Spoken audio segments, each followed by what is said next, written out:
The way we deal with Quran and Sunnah, more wise, more knowledge than their way. But as-Salaf, their way was safe. Okay, they believe Allah has hands, Allah has hands. Khalas. They said this is the way of the Salaf, this is nothing. Us, we said no. Hand, it means power, it means he doesn't have a hand, he has power. We have the guts to say it doesn't mean hands, it means power. We tell them, subhanallah, this is the wise, this is the wisdom you got? They said yes, this is the knowledge we got. I said subhanallah. When Allah Azza wa Jal said to Iblis, to Shaitan, why you didn't prostrate yourself before Adam? And I created Adam with my own hands.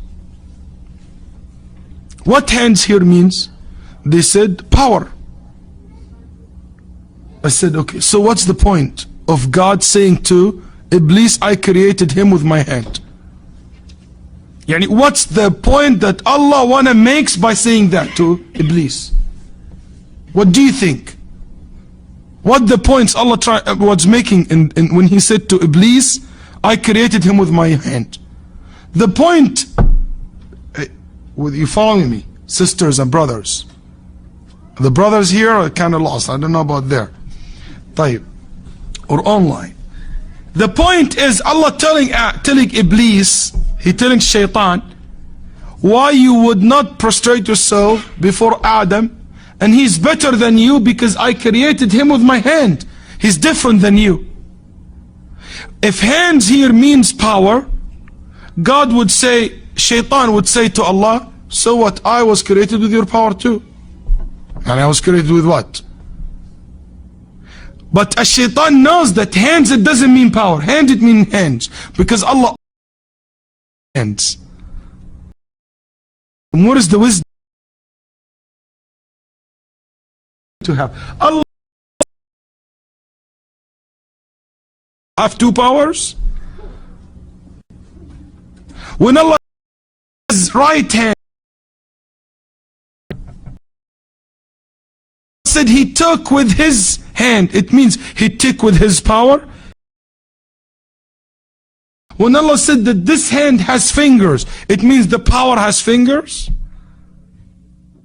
Where you got this from? What kind of knowledge that you have? What kind of wisdom that those people claim that they have? None of the Sahaba ever said that his hand it means his power, or his hand it means his capability. They said his hand it is his hand. How his hand looks like? It is like our hand. No. His hand belonged to him. It's not like our hand. Exactly. He has a life. You have a life. Your life like his life? Your existence like his existence? Your knowledge like his knowledge? No. Can you say he doesn't have knowledge? He doesn't have life? He's not exist? You can't say that. Because if you said that, you're not Muslim. So if you admitting that he has existence, he has life, he has knowledge, he hears, he sees, but all this different than ours. So what's wrong with saying also he has hands different than our hands? They are all the same. Why this you stuck with it? Why you don't say he has wisdom and his wisdom different than our wisdom? He has anger and his anger is not like our anger. But Allah subhanahu wa ta'ala did not give them the light to open their hearts. That's why I'm telling you, even they are the vast majority who control the Islamic education in the Muslim world today, but most of the Muslims, they're not like that. Ask anyone here.